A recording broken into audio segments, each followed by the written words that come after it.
the Secret Gallery podcast at the Secret Gallery. Secret podcast live from the Secret Gallery. Not live. The Secret podcast. Hi, welcome to the Secret Podcast, coming to you from the Secret Gallery in Astoria, Oregon. I'm Chris Minnick, here with Philip Barasch, and today we're going to be talking with prolific artist and teacher Ben Killen Rosenberg. Ben has several works in the gallery's new show, Adventures in Toyland. And the gallery is now reopened for regular hours from 11 to 4, Wednesday through Sunday. We're taking all possible precautions, face masks, disinfecting, hand sanitizing, etc. And so you can come on down to the gallery anytime between 11 and 4, Wednesday through Sunday, or you can visit us at www.thesecret.gallery or on artsy.net.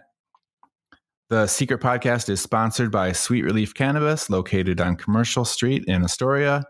And if you would like to sponsor the Secret Podcast, of course, you can reach out to us through our website.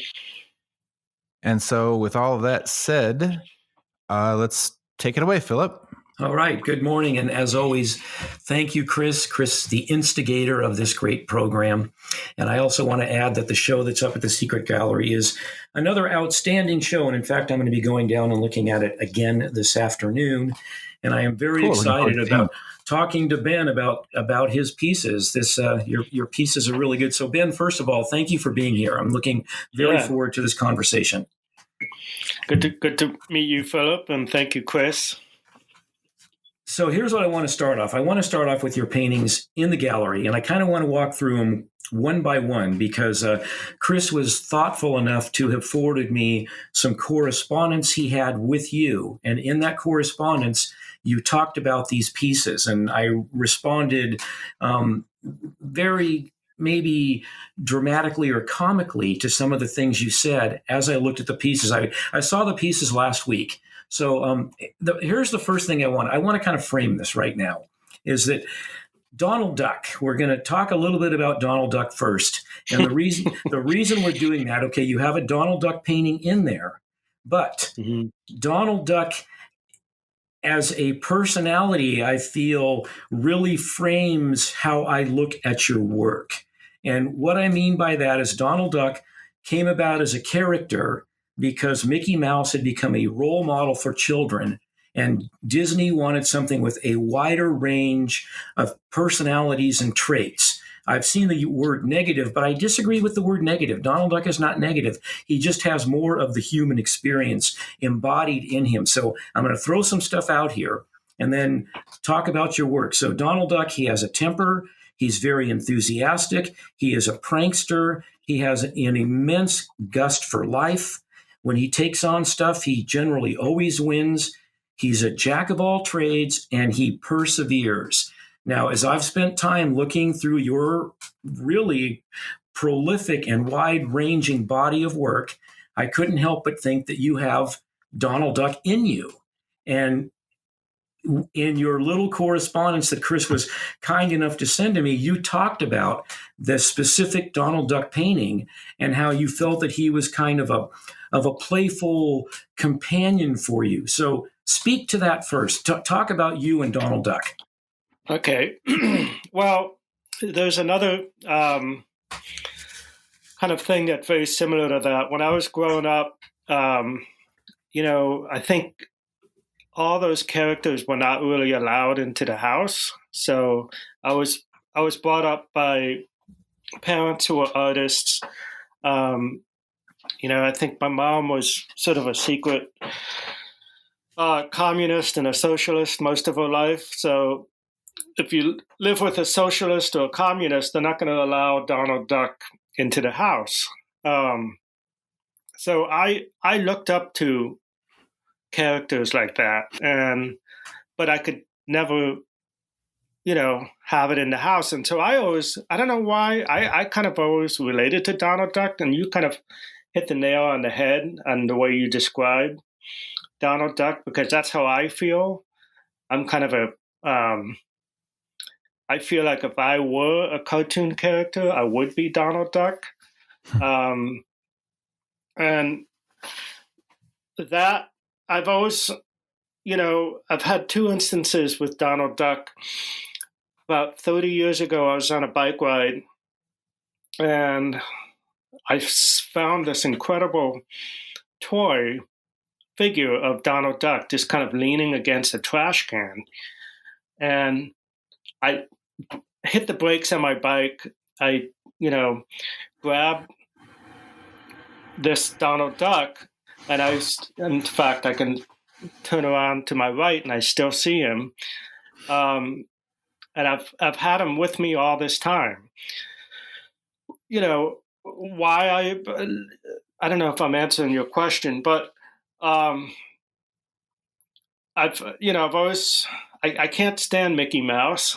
Not that I can't stand him, but there's something about Donald Duck. I love the way he looks. I love the way he sort of talks. I wish I could imitate it right now. But, as I was saying earlier, growing up, I wasn't allowed to have pretty much any kind of toys in the house that relate to sort of Disney. I hope I'm not going off. Am I? No, this is awesome. Yeah. It's not a question of going off. It's just that I see so much of Donald Duck's personality embedded in your work. And so where I'm really going with this is removing Donald Duck from the idea of being, a character that is now associated with a multinational global corporation. I'm talking about his personality traits and why he was invented in the first place. And so as I have spent time looking at your work, and really the pieces that are hanging in the secret gallery, I see so much of his personality reflected in how you do what you do. So the single word I would use to describe the paintings right now that are in that show is playful. I find your work to be very playful in terms of the subject matter and very playful in terms of how you manipulate paint and approach doing what you're doing. So the reason I was so struck with Donald Duck is that because his personality has much more of a wide range of what we would really be as human beings, and I see so much of that in the work of yours that I've been looking at. I was struck by the need to open up this conversation with Donald Duck. I just felt really strongly about it. So that's and I'll just say one more thing, and then I'll have you respond, is that another thing that's really important as I look at your work and as a really signature piece of Donald Duck's personality is the idea of the prankster. And so it's not just that your work is playful, but you also have a great deal of fun with what you do, pulling visual pranks. So if you could just maybe respond to that. Well, it's funny you say that because I'm very interested in humor, and I'm very interested in irony. And I feel like, most of my work is when my eyes are open and I'm just looking at, everyday life, I'm trying to pull out what's ironic about what I'm looking at. And it could be an image that nobody's paying attention to, yet we're all looking at it together. I've kind of what you said, like the prankster, that's kind of what was happening growing up. I mean, my dad was kind of Donald Duck. He was a prankster. He would pull,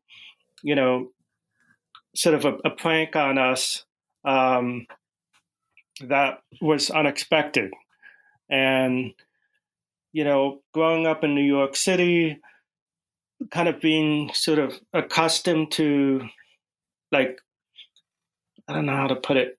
I think that was sort of the beginning of me sort of trying to find humor and irony, because it's just sort of an overload of so many things happening in front of you in New York City. And then moving from city to city to sort of see that. But, every day I love to be playful, and I love to kind of think about what's sort of a way to incorporate humor into my work. Probably, I don't know if I should jump to that painting, but the beekeeper, which is in the show, I love that whole idea of like the bear dressed up as a beekeeper, and kind of that playful way of its sort of frolicking through the land. Can I just interject here, because I'm really glad you brought that up. Yeah. Well, it's funny because, first of all, it's the next piece I was going to ask you about. But before I get to that specific piece, I want to let you know that one of the things that moved me so much about these 4 pieces, and let's clarify this now, these were created specifically for this show. Am I correct on that? The beekeeper? All 4 of the pieces, also including Chinatown and Queens, which are the 2 wooden horses, were they all created for the show? Well, the 2 horse pieces I've never shown. I'd done them a little earlier. The pieces that I really like, all 4 of them have never. Well, excuse me. The beekeeper has been shown, but it was like, so they weren't created for the show. I hadn't finished the other paintings that I wanted to put in the show. So, but they're paintings that I'd done recently that I selected for the show. So yes, okay. Right. Okay. Yeah. But as a cohesive body of work, they fit so well thematically into the show. So I want to get back to the beekeeper for a minute, because you talked about your now deceased friend, David Delamere. And so he had his own trajectory. He was a really amazing artist. I think it's really touching that he was a dear friend of yours. Tell me how the beekeeper and David, what that relationship is. And the reason I want to know is the beekeeper is moving for reasons beyond the fact that it's whimsical and it's fun and it's energetic. There's other stuff in there, which, having read that letter that Chris forwarded to me, I believe has to do with your relationship and friendship with David. So can you talk about that for a minute? Yeah, well, David was a very close friend of mine that I knew for many years. And when I first met him, I was afraid to meet him because I thought he was like the Mick Jagger of, the illustration world. And that's, I've always done that. And if there's somebody I want to meet and I'm afraid to meet them, I realize, it's either going to be a one chance meeting, or it's like with me and David, was a 20 years plus friendship. We met every week, at a bar every Wednesday night. And as an illustrator at that time, which I was, he kind of helped me sort of open up the avenue to being an illustrator. The process of how he worked was very similar to how I worked back then. But aside from that, he died a couple years ago, and his wife invited me over to the house after he passed away, and she invited selective people over that were close to him and let us take something from his studio. And this sculpture of a beekeeper was in his studio, and I just felt like it sort of embodied mostly how he sort of looked at characters and doing paintings of animals, in sort of a human-like fashion. And I was so honored to be, to take this piece that I wanted to do a painting of it as somewhat of a tribute to David. Yeah. And what an honor to have a literally a piece of the energy of his creative space in your possession. Yeah.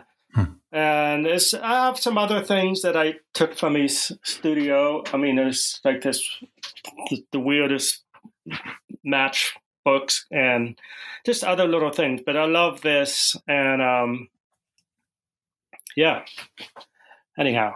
Yeah, well, that explains one of the reasons I responded so strongly to that piece, and without the knowledge of it having come out of his studio. There was something in that piece that I felt was above and beyond the other ones that are in the show. So thank you for sharing that. And like I said, what an honor to have that in your possession. That's really a wonderful thing. So, go ahead. Well, no, I was going to add one other thing. What in the sense of like the subject matter, I've had an ongoing battle with with bees all my life, and so that's one of the reasons why I kind of wanted to paint it. So, and the ongoing battle is I should be dead, and I'm not dead. I'm alive, and I've had some very traumatic episodes where I've been, chased by bees and stung, and have had to be, rushed to emergency rooms, etc.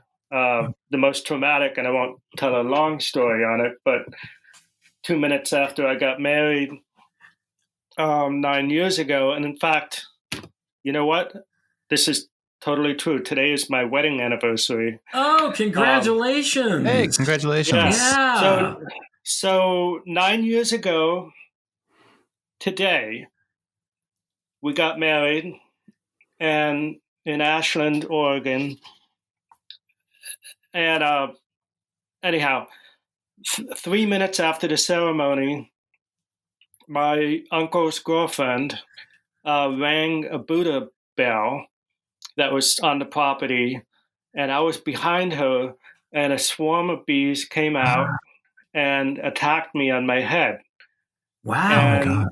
And I, everybody went back into the house to, do a toast. And when I got into the house, I collapsed onto the ground and went into shock and had to be, picked up and rushed to the hospital. I was completely, wow. I went into a, how do you describe it? I mean, I was completely soaking wet because of the sweat and also if anything close, everything was changing. Vision, things were moving further away.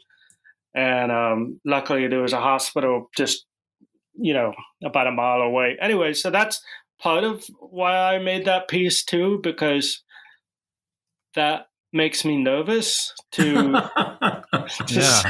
see that. And I'm afraid of bears, and I'm afraid of, bees. And a lot of times I've made work that has to deal with, maybe things I feel uncomfortable with or whatever. Wow.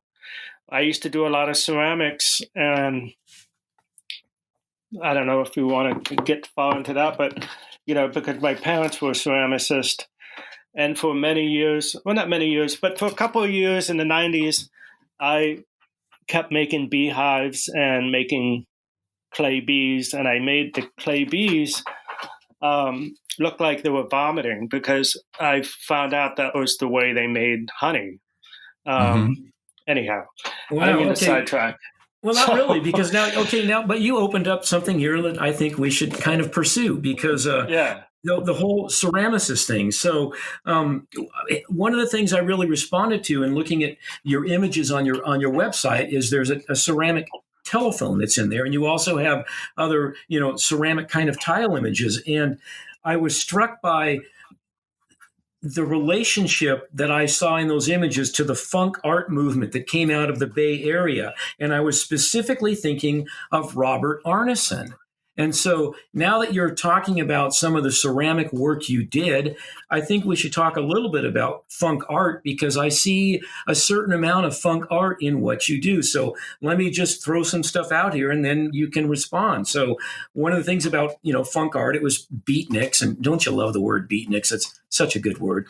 Anyway, it was absurdist in nature.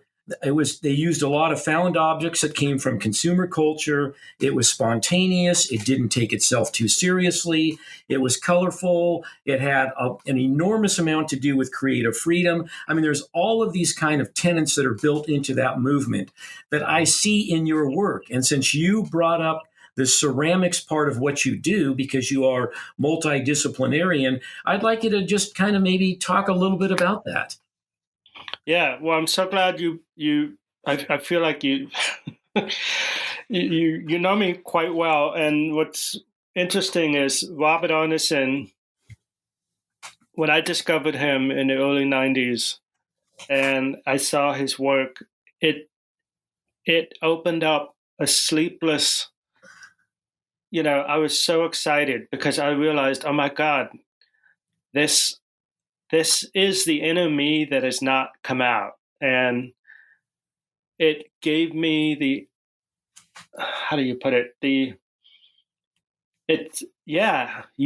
You can take an everyday object and what is it about that everyday object? And what Robert Arneson did is, and a lot of these funk artists, in the Bay Area, is just bringing out the humor and irony of something so mundane that we can bring it to life in a whole other way, in a humorous way, by creating it out of ceramic clay. And I think what it was Peter Vocals comes to mind too. I just wanted to interject that. Yeah, I see a fair amount of him in your work too. So go on. So, and there's another artist, and I'm blacking out his name. His name was David. What's his last name? But he did a lot of stuff with. He was really into frogs. David, and I can hear his name in my head, but I can't say it. But he came out of that whole school of Arneson. But what happened was I grew up. My mother just put clay in my hands all the time. So when I was very young, I was creating, people out of my head. And I think that came out of sort of, the visual outlook of seeing people all the time in New York City and Boston, where I grew up. And when I moved to Oregon in 1990, I wanted to get back into ceramics. My mother was an amazing potter, and I was and I started doing pottery, but then I found it so boring. It's like, here you are, I'd be sitting in a big room and we would all be throwing pots, and I'm like, and I think that's kind of what Peter did, is just you take that pot that you just threw and just, punch it. And it's like what this other artist has said, I love to quote him, the 1-2 punch. And that was this artist, Robert Colescott, who's also I was kind of discovering too, kind of taking what you see visually and kind of twist it. And what I was starting to do was there's this artist, Richard, what's his name? And I've taken a workshop with him, Richard Shaw, I think it is. I don't know why I can't remember his name, but it'll come back to me. But he made a bunch of teapots that sort of his version of sort of the Qing Dynasty Chinese teapots. And then it started with that. And I started making about 20 or so crazy, funky teapots that you probably would pour hot tea all over yourself if you physically tried to use it. And in fact, there was a party I threw once, and and people wanted me to pour from each teapot, and it just, basically flooded the whole kitchen floor. And I think my wife and her friend just like stormed out of the house and went to a bar and waited for that whole thing to end. But anyway,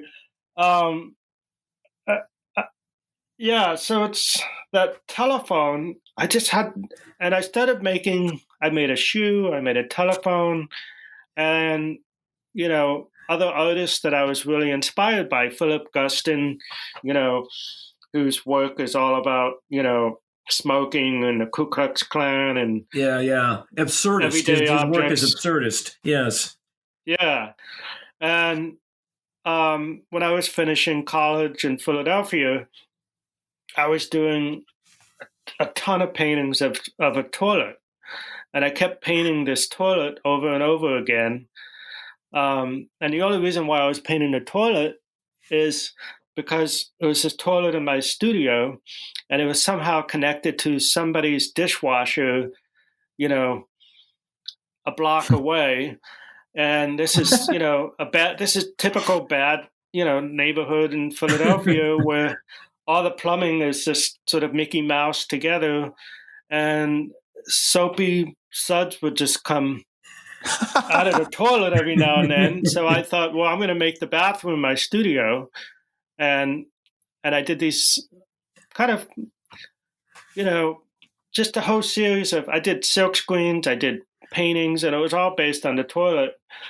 And I'll never forget, I put them all up for critique in school. And everybody started looking at them, and they started relating me to Philip Guston. I had no idea who the hell Philip Guston was.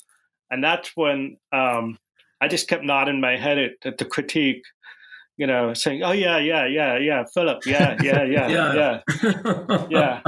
And then I ran to the library, and I asked the librarian, I'm like, who the hell is Philip Guston? She said, right over there, aisle A, bottom shelf.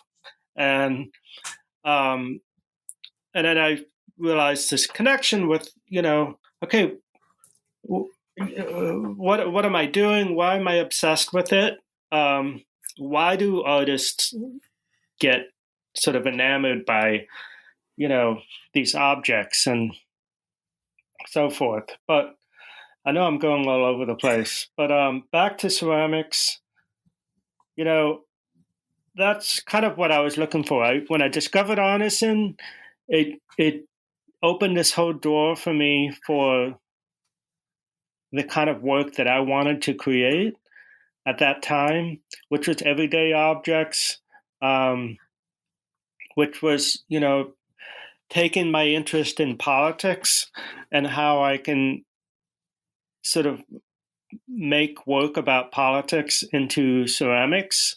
So, you know, but without taking it too seriously. I mean, one of the things that's really interesting listening to your talk is that in the course of this conversation, you're hitting on all of the major cornerstones of the funk art movement. So since you brought politics up, one of the things about that movement that I personally enjoyed is because it didn't take itself too seriously. And it was very concerned with spontaneity and very concerned with a sense of humor and, you know, creative freedom, is that it didn't become heavy-handed. And so when you're talking politics, as I've been looking through your work, you have images that would be considered to be overtly political. Like for instance, there's a drawing you did of Yasser Arafat. But your execution of that is such that it's more of a parody than it is anything else. So I just feel that most of what you pulled out of the funk art movement and applied to your art, that one of the things that makes your art so fun is that you're having fun. And one more thing I want to point out, and then I'd like you to respond to that too, is that there's an intended kind of haphazard quality. And so at first glance, it might appear to be like assemblage in its look, but the reality is that haphazardness is calculated. So speak to that. Okay. So Peter, you're not Peter, Phil. So are you meaning like my collage work or sort of? Yeah, well, we could start there. I mean, and okay, let's just frame this conversation right now at this moment with the understanding that you are multidisciplinarian. You do a wide range of disciplines and techniques. So, Right. so yeah, let's start with the collage work. That's a really good place to start because you also have elements in there of Rosenberg and Jasper Johns. I mean, there's stuff in your work that there's a kind of a lineage of influence that still comes out original. So yeah, let's start with those. And okay, so this is a good place. There was in the mid '90s. My mother's whole family is from Hollywood, LA area, and I love going down there. And there was a show up at, I think it was at Mocha or whatever, of Ed Keenholz. Oh yes. And I went down there, and that's the same thing. All of a sudden, it was just like kaboom.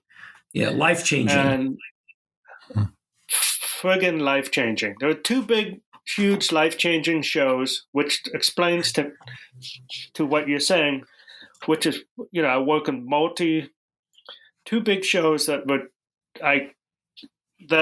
changed me down in LA. Going down there to see Keenholz, and then about 7 years later, going down there and seeing a retrospective of Lucien Freud. Both of those, both of those were hand-holding experiences to where I wanted to go from there.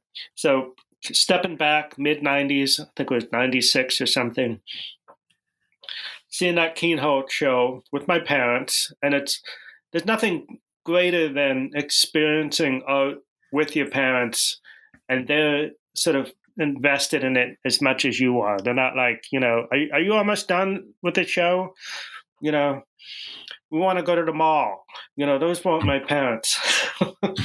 And they get it, and it's great to have like walk through a show and, they're like your best friends or, artist comrades, and they're helping you sort of decipher what the heck is this work? What is it about?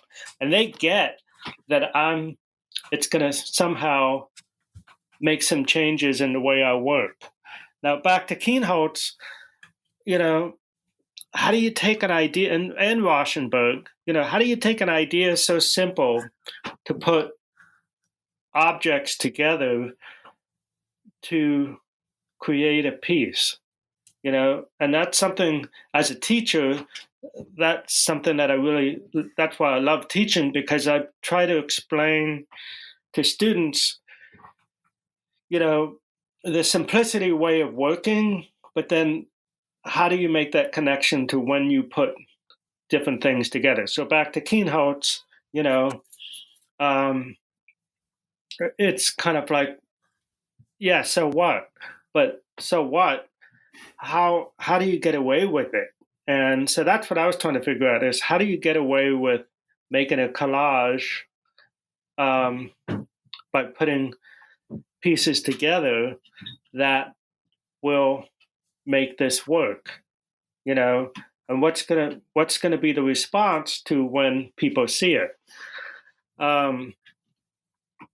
So, and sometimes I find when I make a collage, sometimes I use collage to, if I feel stuck with what I'm doing, just kind of a playful way to kind of think about, okay, how does A and B go together? And also there has to be a stopping point. And that's that's something I'm always thinking about with pretty much all artists, when do you stop with what you're making? Or if you're doing a painting, when is there a stopping point? When is enough enough? And I sometimes I look at Rosenbergs and all those artists, and like, they could have kept going, but 3 pieces is enough to make that piece of work come together.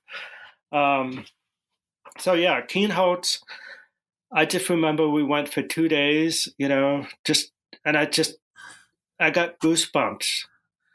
And same thing happened with Lucien Freud. Lucien Freud introduced me to painting and introduced me to what I'm still obsessed with, which is, it's called the Dead Palette. It's also been called the Zorn, Zorn palette. But I like to call it the Dead Palette because the Dead Palette is working with limited palette of paints to work with, skin, landscape, etc. It's ivory black, which is sort of a blue black, yellow ochre, white, cadmium red, and burnt sienna. So you can get sort of a wide range of colors and so forth. You can actually create purples. You can create greens. And then another artist who's became, the flavor of the month the past 10 years is Michael Bormans. And so that's kind of like where I'm sort of invested in, that I've loved, is there's sort of the Belgian painters, Luc Tuymans, Michael Bormans. And that was another, I got the school to pay for me to go to Dallas, Texas, and stay at the most cockroach infested place I've ever stayed at. At least there weren't any bumblebees, right? Yeah. But I didn't care. It was 60 anyway. But I went to Dallas to see the retrospective of Michael Bormans. And I went every day for 5 days, and I drew every painting. And then I also, of course, got to know the security guards and had lunch and dinner with them. And, the museum became my campground for those 4 to 5 days. And the Michael Bormans show, that was the only city it came to. And he paints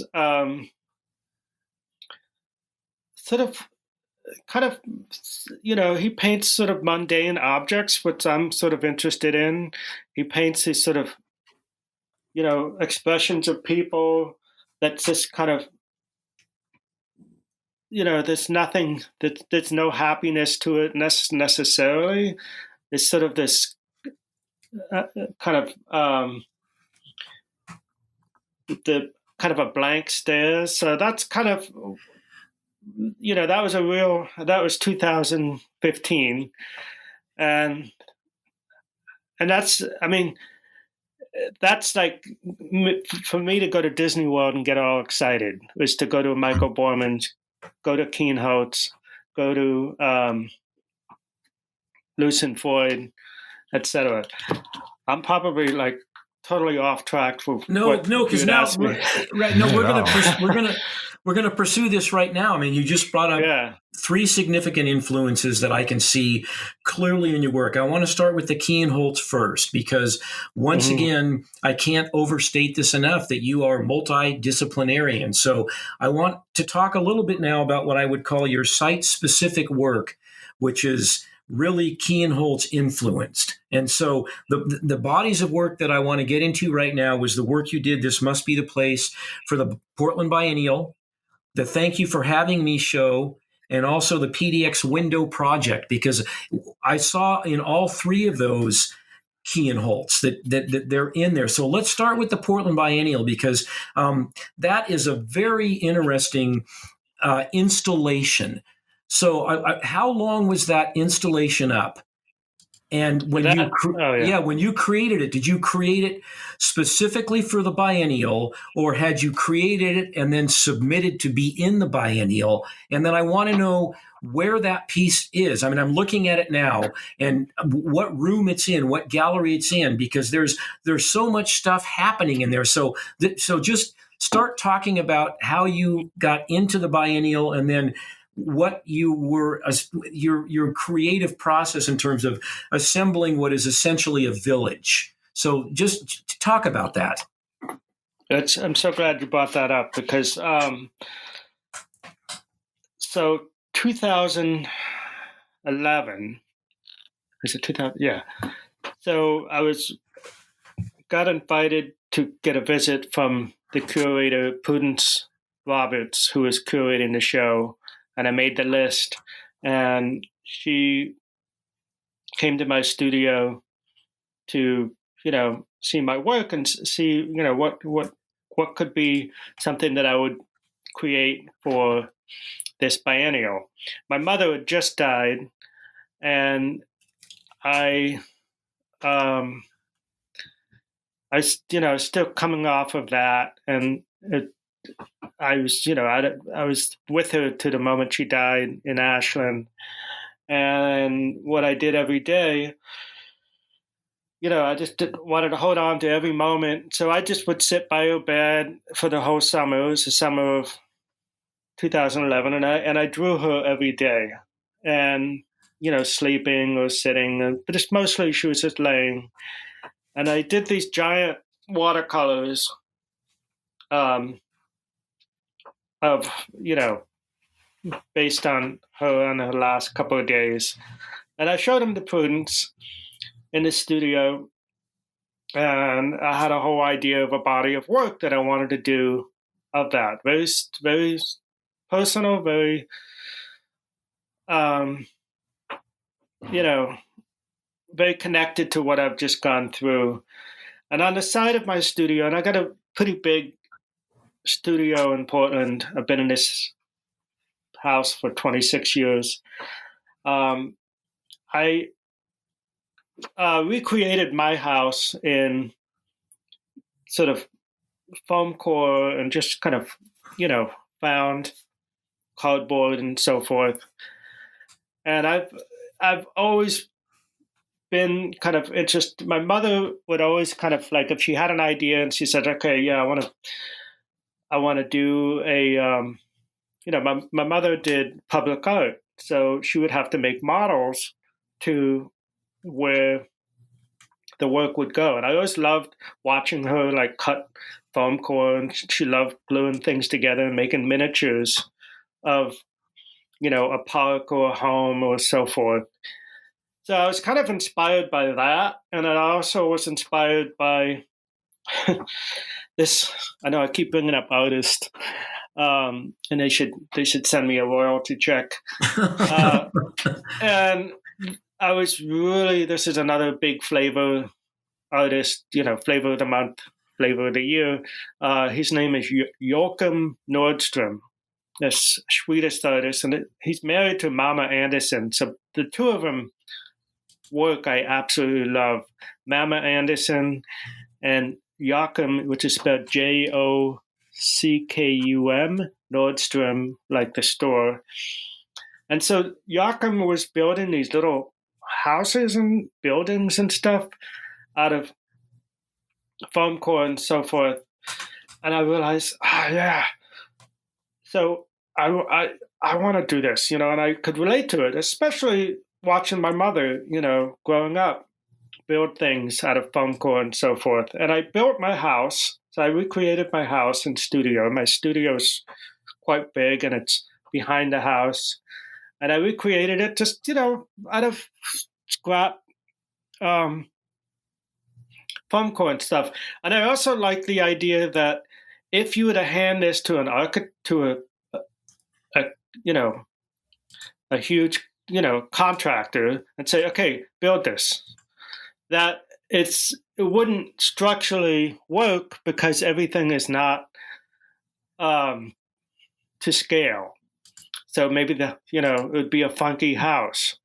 Yeah, but I want to point out that it has an interior logic. And that's one of the things that's so striking about this particular piece is that because of the power of the interior logic overrides the fact that structurally it doesn't make sense. And so as I look at it and understand not only like the fact that there's no kind of, structural integrity by design, but the sheer diversity of your materials. A lot of these materials appear to be just stuff you found laying around and that you then repurposed into this installation.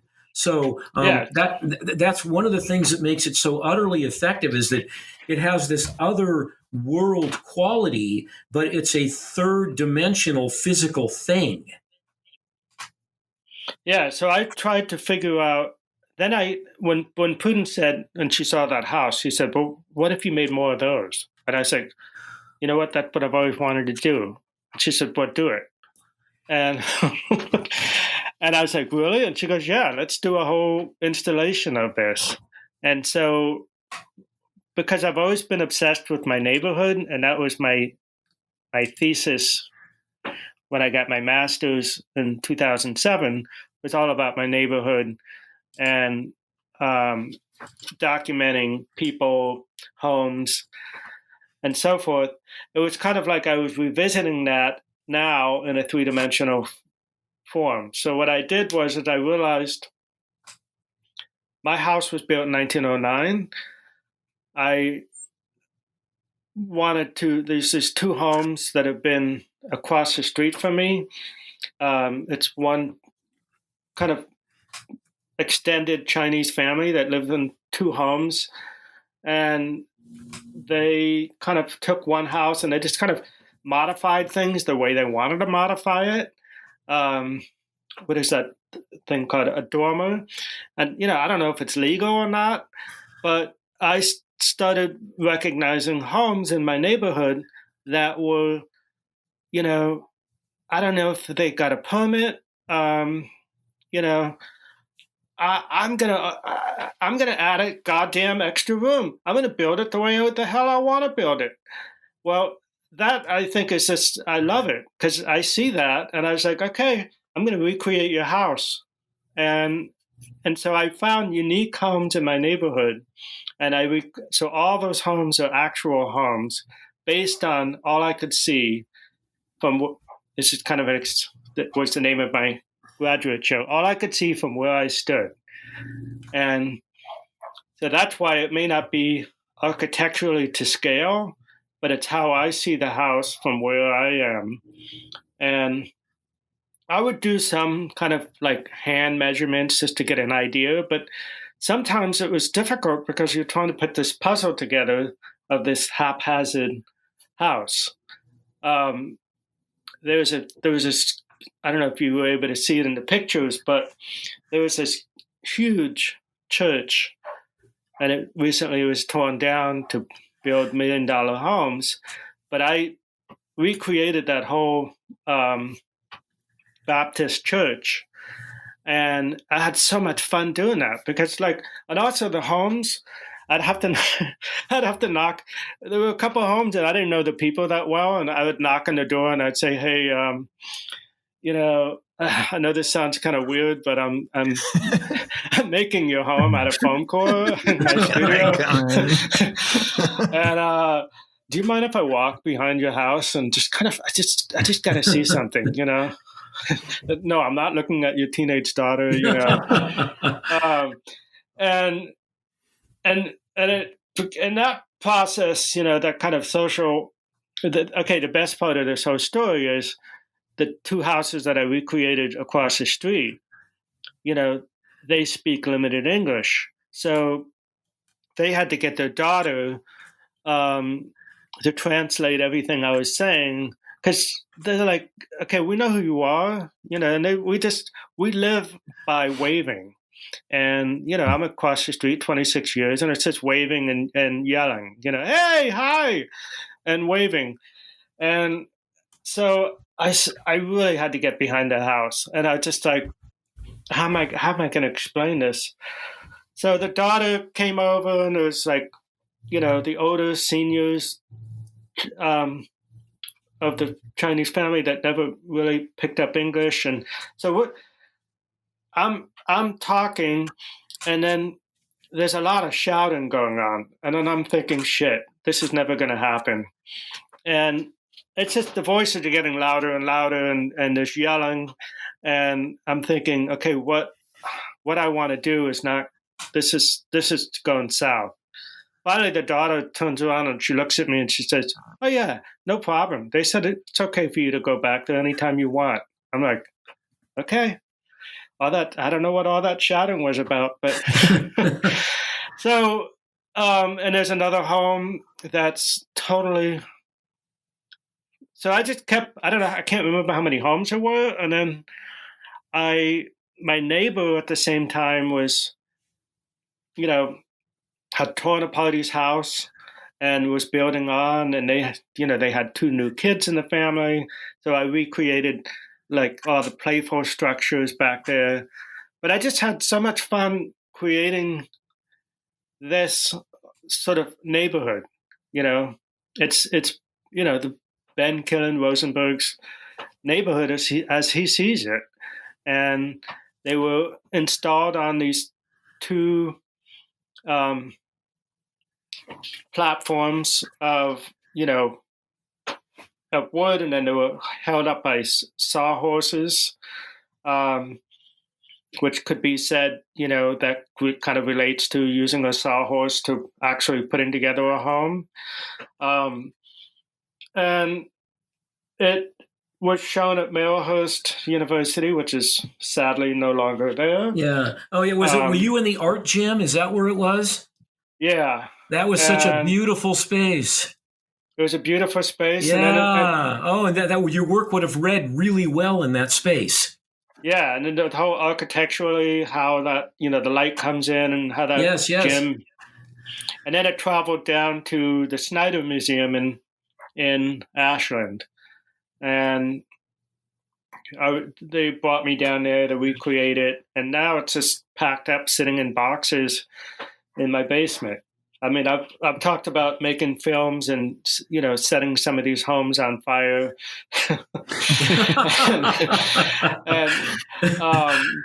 anyway.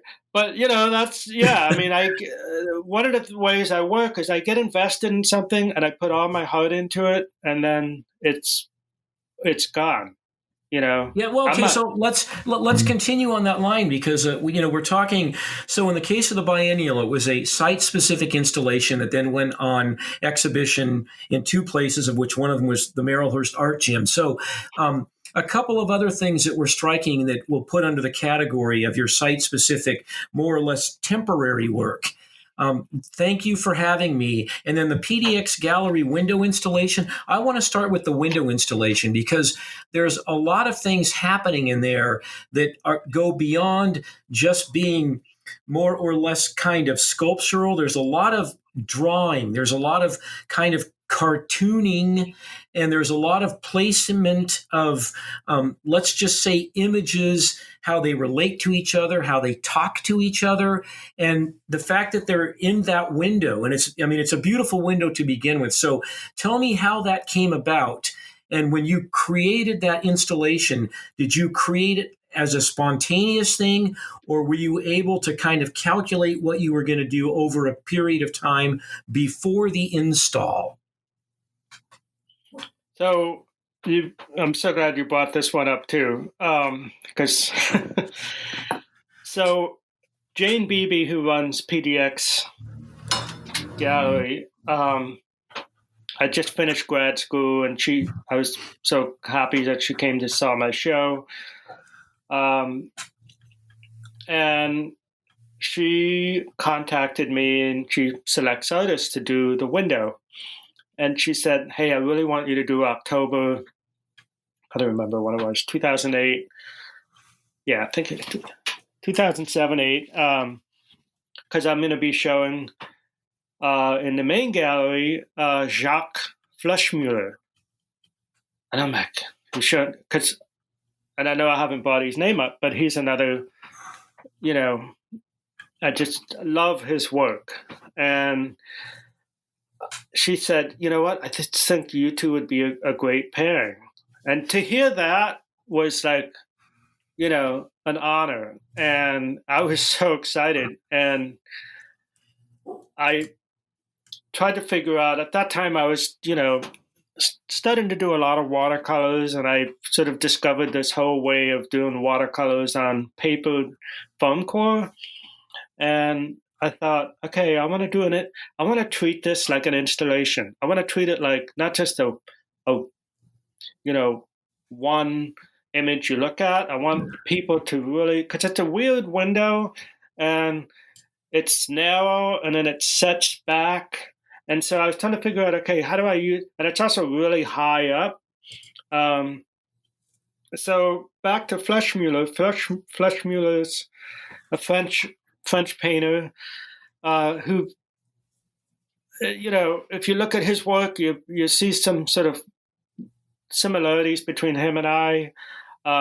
He's very playful. He's very humorous. He's interested in the same subjects I am, animals and people and, ironic scenes and all that, and a very limited palette. I mean, and I just like, if he was an ice cream, I would just eat it up. And I was so excited. I'd never met him before. And I thought, I love wind-up toys, and I collect wind-up toys, and I thought, okay, yeah, I'm gonna make these watercolors on foam core, cut them out, and just create this sort of scene of sort of the toys that I have. The monkey on a bicycle, the panda bear playing the drums, and using that watercolor, against this sort of off-white papered foam core really lent itself, well, and then plus this white cube that I showed in. And then at this time, and this was happening, I never really knew what to title my shows. And I would always talk to my dad. My parents spoke, they didn't speak it, but they knew a lot of Yiddish. And my dad titled that installation. I don't know why I'm completely blank and I can't remember the name of the show, but it's this great Yiddish word that means kind of playful. And what I love about Yiddish, from learning it from my dad, is it's a lot of this kind of very humorous, playful language that's used. So it's, in a way, it was, I felt like with my dad putting that finishing touch on the title, really put the work together. And yeah, so that was watercolor, toys, foam core. And again, something, I do very off and on. And then that kind of way I worked kind of, a couple of years later, kind of crossed into the work I did for the biennial. Well, there was another thing too I want to add to this, and in looking at the actual images as just two-dimensional work, is I couldn't help but feel that you were born in New York and you grew up in New York, and that this particular show had a lot of like New Yorker comic cartoon elements to it. I couldn't help but think that you were around a very vibrant, very textured, very energetic environment, but you were also around a very cultured and literary environment. And so in looking at this show, I thought very much about the great cartoonists of like the New Yorker magazine. Am I off on that? No, you're right on that. And my mother would always take me to see, she would buy him for me too, Saul Steinberg. Oh, yeah, there you go. And actually, I just remembered, that installation is also kind of a tribute to Red Grooms, who was an artist who did kind of installations of little cutout, funky playfulness of, the urbanness of the grittiness of New York City and people and the buses and the transportation and so forth. So maybe that was kind of under my skin when I made this. I've always looked up to red grooms. And I think that is what happens a lot. I carry my influences. Of course, I never want to copy anybody. You don't create work you create work because you want to create it, And yes, there's always a school of artists that are all interested in the same thing, but everybody has to create their own interpretation and language to when they make the work. For thousands of years, we've all, always been inspired by who's around us. I'm sure the caveman artists all looked at each other and said, "Hey, dude, man, anyway." But hey, dude, man. Hey, dude, man. Give me that burnt stick of wood. I'm gonna draw a horse too. On the cave wall. Yeah. But I don't want to miss out on the thank you show too that we talked about, that you mentioned. But anyway, I hope I answered that thing about the window. Yeah, so that, and I got to meet Fleischmuller. The great thing about being paired with him is it built up a friendship. I actually bought one of his paintings from the show of a dachshund standing with a halo above his head that Jane knew I loved, and she let me do a payment plan with that. And then I curated a show for the Clatsop Community College a couple of years back, and I picked a handful of artists to interpret a short story that my wife wrote, who's a writer. And I thought, you know what, I'm going to invite Fleischmuller for this show, and I bet he'll say no. And I invited him to the show, and he sends me a 6 foot by 6 foot painting for the show. Wow. I come home, and there's this giant, my neighbor says, "Hey, this giant tube was in front of your door." And we were worried that somebody was going to take it. So I go next door and I get this giant tube, and I'm like, what the hell is in this tube?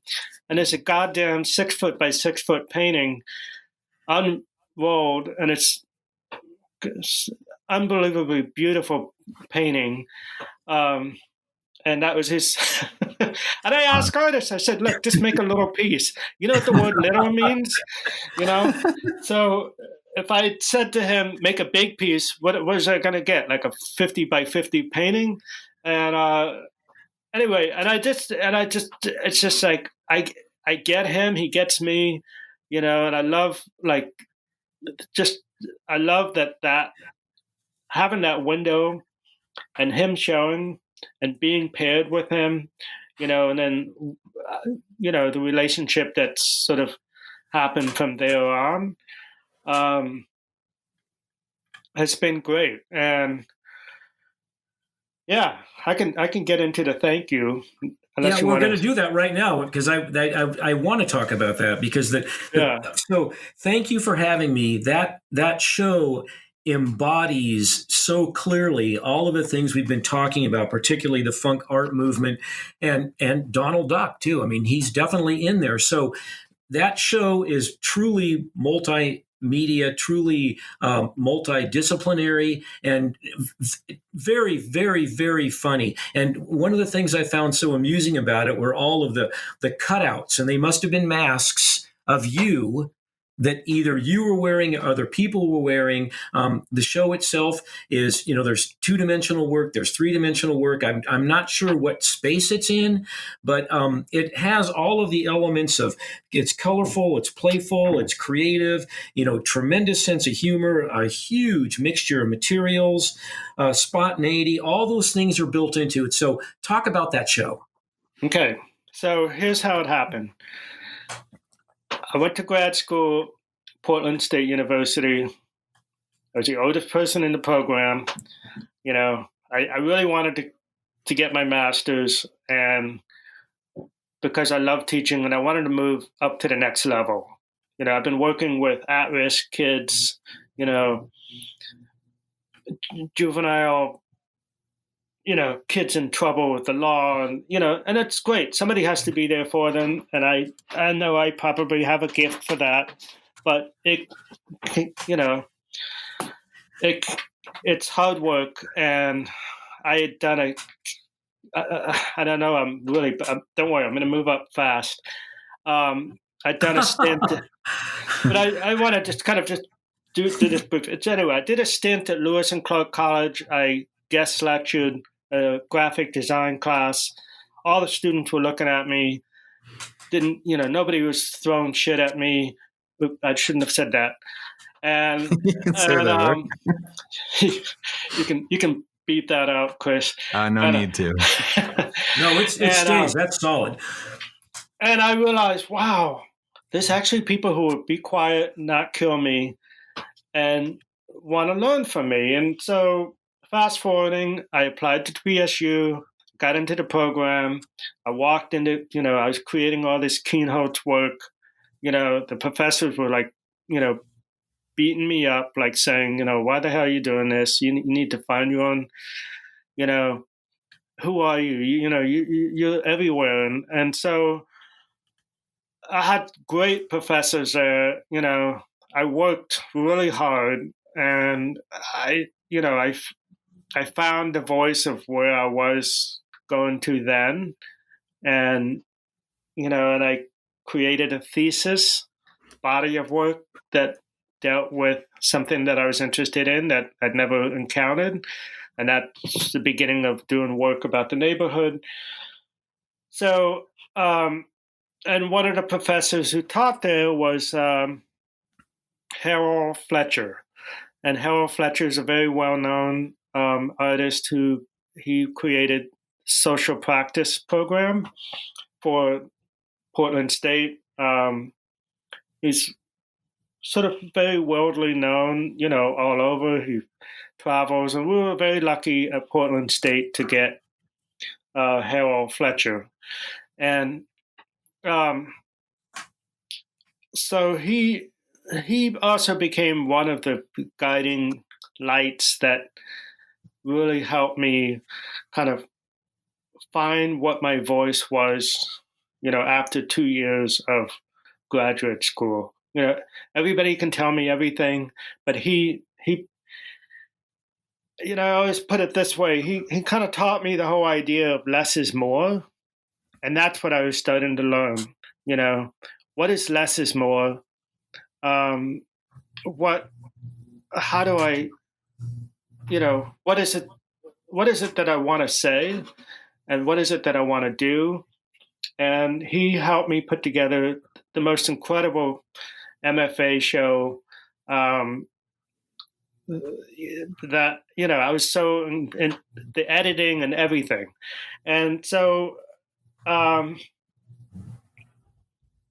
so moving forward, he also brought in, because he knew everybody, he brought in artists from all over the states, and also we got people from overseas to come to Portland State and speak. There's a very famous artist named Dan Graham. He brought him in and hooked me up with him, and I became like his little sort of his what's the word? Just somebody that took him to Powell's Books and ate lunch with him, and just hung out with him, and then along the way with that, found out like his whole art world that he came from, and name droppings and stories and so forth. And Dan Graham has, been around since the 60s, tied in with, Sonic Youth, and, connected to so many different things. he created like these glass sculpture houses. He had a retrospective right after I saw him at the Whitney. I mean, so it's, what can I say? Hanging out with Dan Graham. And so I finished grad school, and we had all these great artists every week that Harold would bring in. And the program was going to continue. It had funding.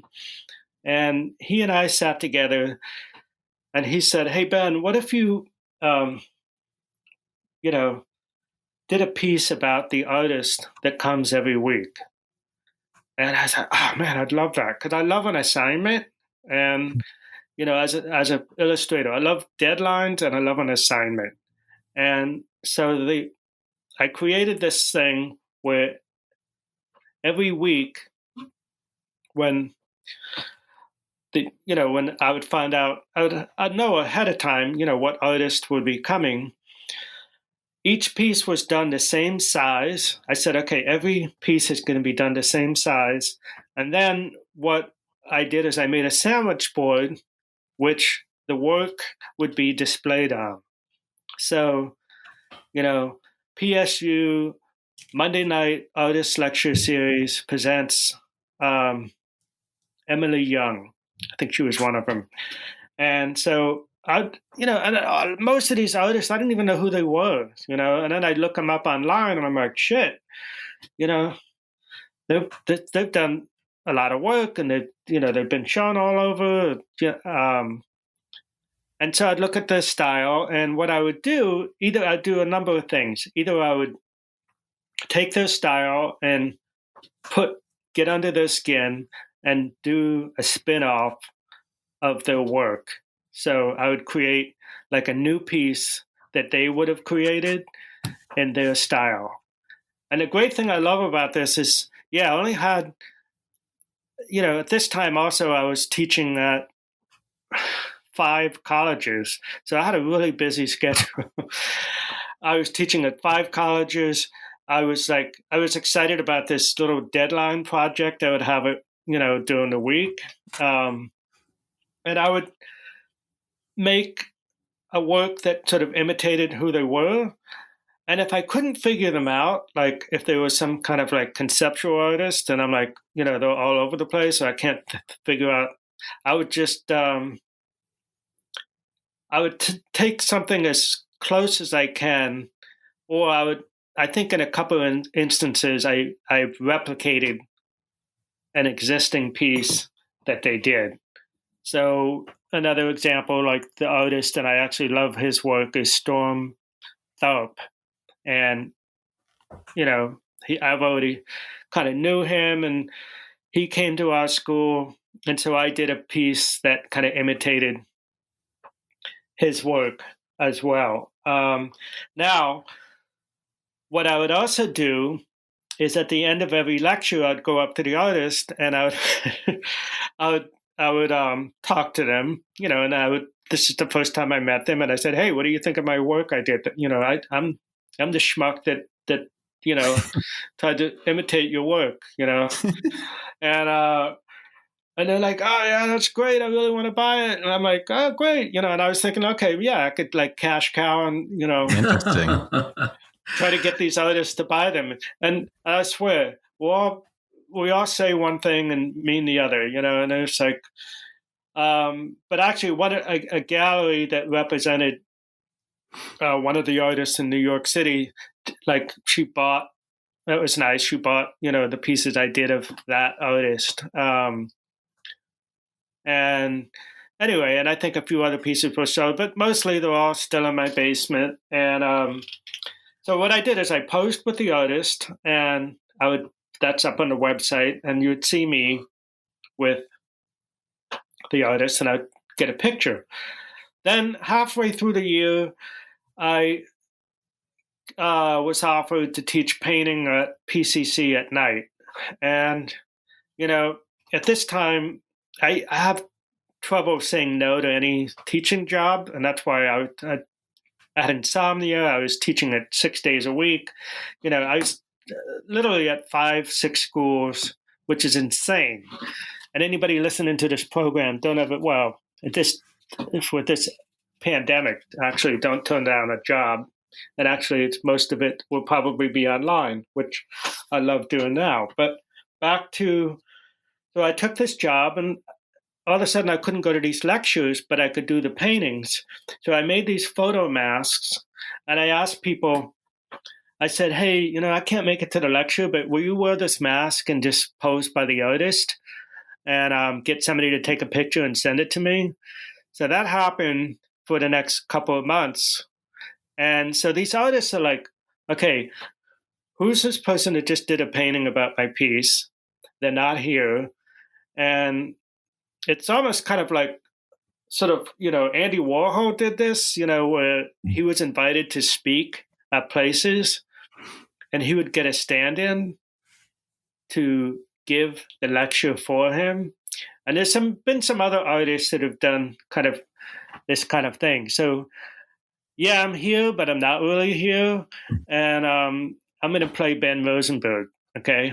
And so that's for the whole photo thing. And then I started to go up and down Hawthorne, and I think it's on the website. I asked my favorite butcher shop, and I got all the butchers to wear it. And then I started walking around and just asking strangers. And I'm not sure if it's on the website too, but like I got a whole family to wear, masks of me. And and then it kind of evolved into another project.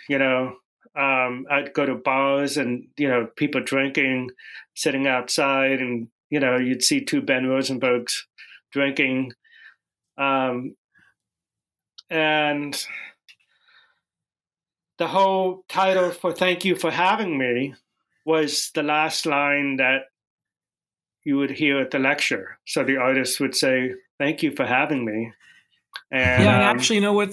That's a great way for us to wrap this up. Thank you for having me. Thank you for having me. I mean, yeah. This has been an absolute pleasure chatting with you. This has just been an absolute pleasure. And just so you know, I'm going to be going down to the gallery after we wrap this up, and I'm going to relook at those pieces and see how wrong I was and how correct your answers are. What do you think about that? I think it's great. I'd love to meet you sometime. We're going to meet. We're definitely going to meet. Can I just add one more little thing about the show? We didn't cover, and I know we had to cover so much, and I love all your questions, and you're incredible, Phil. I mean, well, thank you. You really are. You're a highlight to. Yeah, you're a breath of fresh air, man. And you're not Terry Gross. National treasure is what Phil is. You're breath of fresh air. Mm-hmm. So one last thing I was going to say is the two paintings of the horses. Yes. Are sculptures, and the reason I debated putting those in, but I was telling Jill. We had a little exchange email back and forth about, and, as I said in the beginning of this conversation, we talked about Donald Duck, and I said, no cartoon characters were literally allowed into the house. So what my mother would have me play with is, she collected folk art. And so one of those pieces is kind of a folk art piece, a wooden carved piece of a horse. And so the idea that I had to play make-believe, there's the cartoon character that invites you to already say it's a cartoon and it tells you how it is a toy. I don't know how to put this, but then there's the thing that's not really meant to be a toy, but it's a toy. You can allow it to be a toy. So meaning those two horses is what I was brought up with that were around the house. And they aren't quote unquote toys, but they are toys if you if you want it to be. And so that's why I wanted to put those in the show, because what's interesting about the show is it's what we know of as toys, and it's what we, play with as toys. And, and if you really want to get really far into this, poor countries that don't have, any toys, how they create sort of, the poor children, how they create make-believe and playfulness of what's a toy. And I know I'm going off the deep end right now, but anyway, that's why I just wanted to add that. And there is no deep end, first of all. But no. There's no deep end, and toys are what you make into toys, right? Yeah. And there are definitely some things in the show that should definitely not be played with as toys. And, exactly. Well, I'm looking very forward now to going and looking at those again with a fresh eye, particularly following this really outstanding conversation with you. And again, Chris, thank you so much for putting all of this together. Yeah, thank you, totally. Chris. And it's a great show. All the work the artists have picked, the way the space is used. It's just fabulous. So yeah, it really is. And it's our first new show since March. Yeah, so since it's going COVID, to be up at the gallery. Yeah, it'll be up at the gallery through September 10th. And it's the first show where you actually have to wear a mask to go in. And it's our first show where you have to wear a mask. So, Yeah, so Ben, I look very forward to meeting you. I look very forward to sitting down and having a drink with you. Yeah, you betcha. And it doesn't have to be 60 miles apart, but we could, 60 miles apart. Yes, we have the dilithium crystals needed. Yeah. Well, thank you guys. Okay, thank you so much. This has been another episode of The Secret Podcast. You can visit us online at www.thesecret.gallery or on artsy.net. And once again, the gallery is open at 160 10th Street. We're open from 11 to 4, except not right now. As we're recording this, it's a little bit after 11, but I'm currently in the Secret Gallery podcast studio, which is about 3 blocks away from the Secret Gallery. So I'm going to be heading over there, and I'll see you over there in a little bit, Philip. All right, great. Ben, great talking to you. Hey, thank you, Philip, and thank you, Chris.